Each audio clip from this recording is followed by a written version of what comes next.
I don't even know if this is worth continuing to film. If I drop my phone though, I will absolutely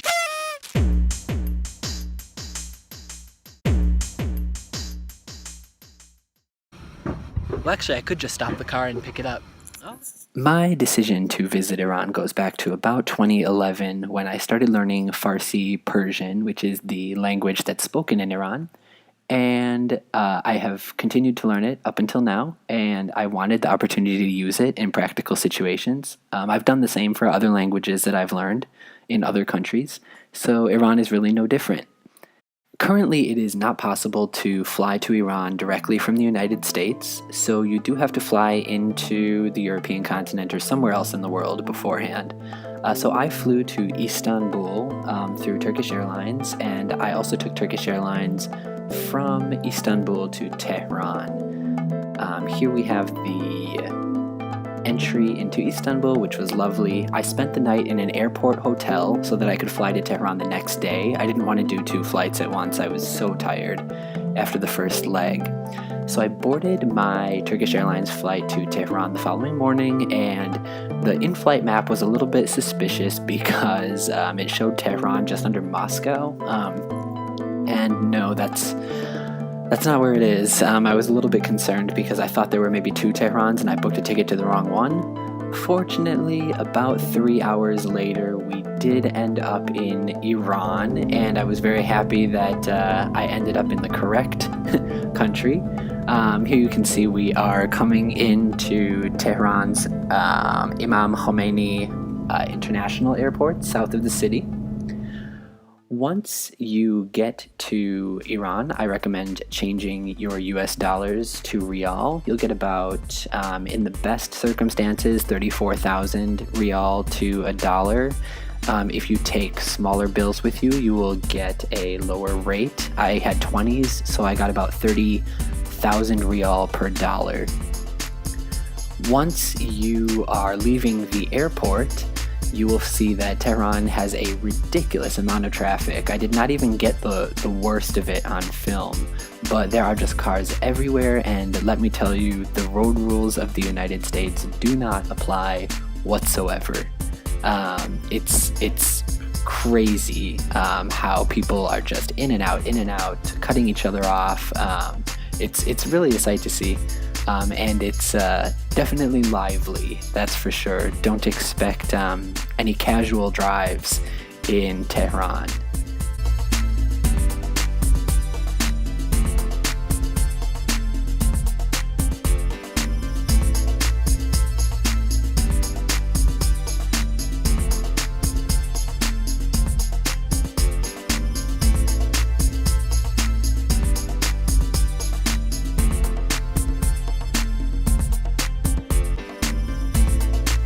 One of the main tourist attractions in Tehran was Golistan Palace, which is pictured here. I'm not a huge fan of museums, but I do like historical sites, and this is a very nice one because there are gardens, there are tombs. It's relatively peaceful in comparison to the extremely busy atmosphere of downtown Tehran.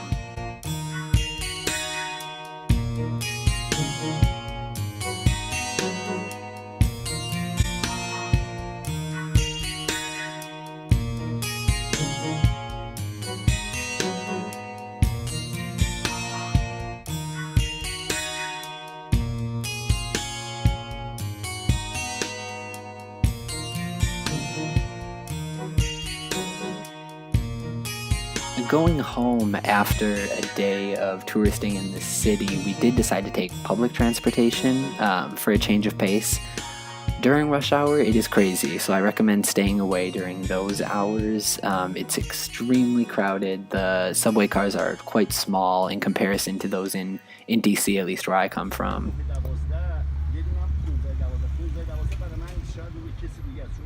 Tehran is a city that is bordered by mountains in the north, and because there are so many cars in the city, there's a lot of pollution there. I think that's a well-known fact.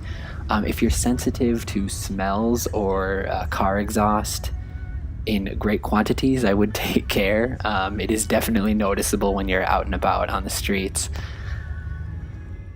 Afterwards, we did take an overnight train to Shiraz because I really wanted to see Persepolis, Takht Jamshid. So it is a 13 to 14 hour train ride, as you'll see. And we slept in the car. I asked for a first class cabin, private cabin. Such a thing doesn't really exist. So you can just get the most expensive ticket, which is basically a room that you share with 3 other people. It's about $25 a ticket, which isn't too bad considering it's a 14-hour train ride. So if you want, you could just buy all 4 seats and have the car to yourself. The train is quite typical, I guess, if you've traveled on Amtrak in the United States. It's nothing too different. Luxury and glamour really aren't associated with this mode of transportation. But when I woke up, I was pleasantly surprised because it was the first time I saw the landscape that exists between Tehran and Shiraz, and it's really interesting and quite beautiful. Something very different than what I'm used to seeing.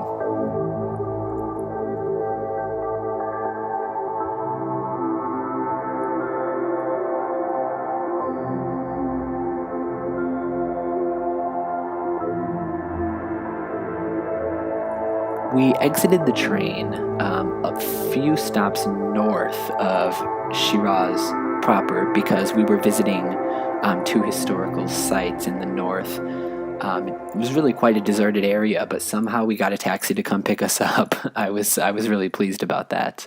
But really quite an interesting landscape once we got off the train.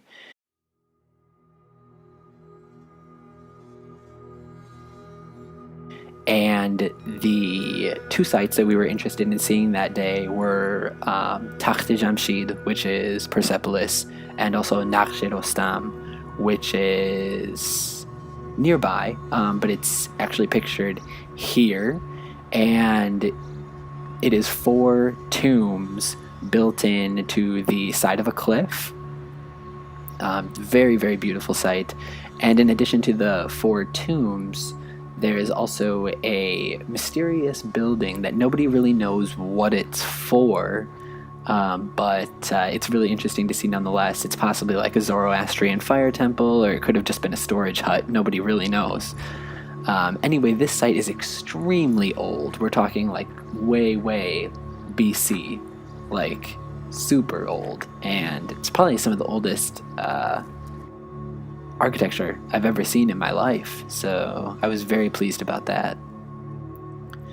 After Nakhsh Rostam, we visited Takht Jamshid, Persepolis, and this was a little bit more crowded in comparison because it is a UNESCO World Heritage Site. It is a city that was conquered by Alexander the Great and burned down, unfortunately, by his troops at that time. So there's really just remains here that were hidden for centuries until locals in the area stumbled upon them and we learned what they really were. If you're interested in cuneiform script, which I really am, it's basically the alphabet, so to speak, of the Hittite, Old Persian, Babylonian languages. You can see a lot of inscriptions at the site here, which was really fascinating for me. When we left this site, there were some camels lining the road, but it wasn't like anything super traditional or authentic. I think it was more gimmicky, but the camel looks relatively happy, so I'm okay with it. Food in Iran. This is actually a big deal, and I wish I could spend more time on it. People take their food super seriously, and it was delicious every time, and I never had any issues health-wise. So here's a typical example of something that I would get at a restaurant.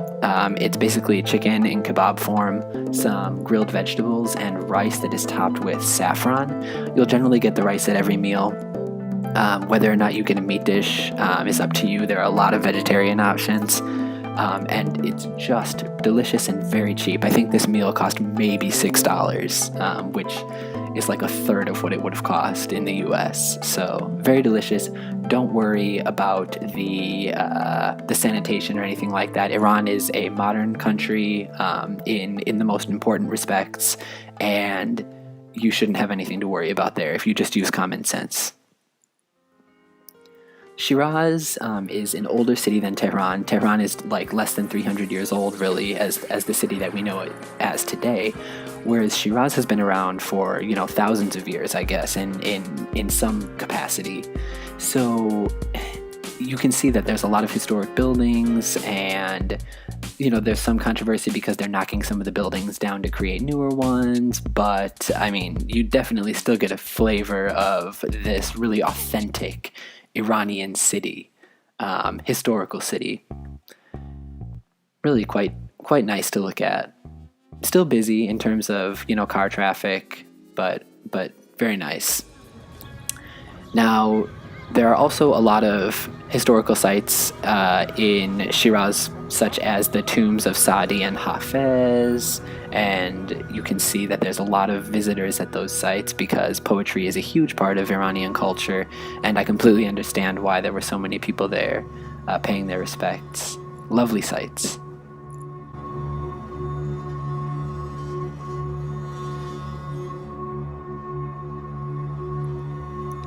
We did also visit a shrine that was dedicated to the brother of one of the imams of Islam, and unfortunately I did not realize at the time, but photography in any form, the sign even says, even on your mobile, don't take any photos or video.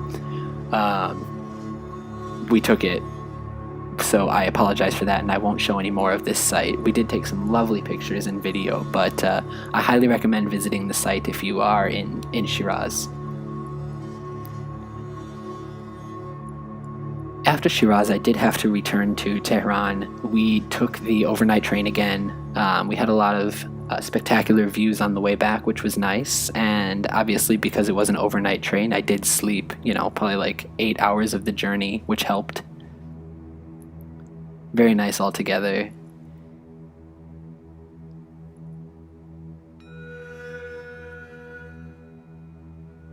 And once I got back to Tehran, I just had another day before my flight home. And although it was a code share flight, I did receive an Iran Air boarding pass, which I thought was very cool because how many of my friends have those? Probably none.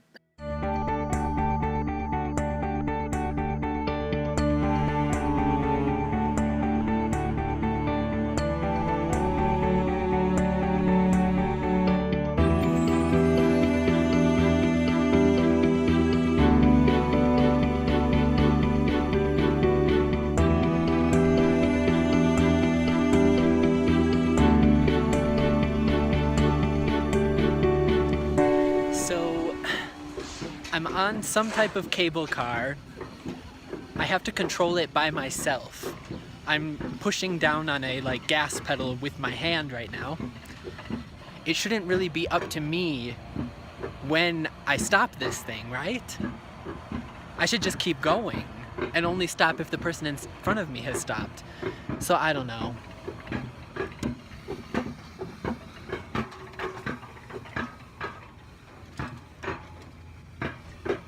I'm not sure what I'm gonna do when it comes to that point. So it turns out you do have to control the brake yourself. And there are just little signs that say slow down, and you just have to know.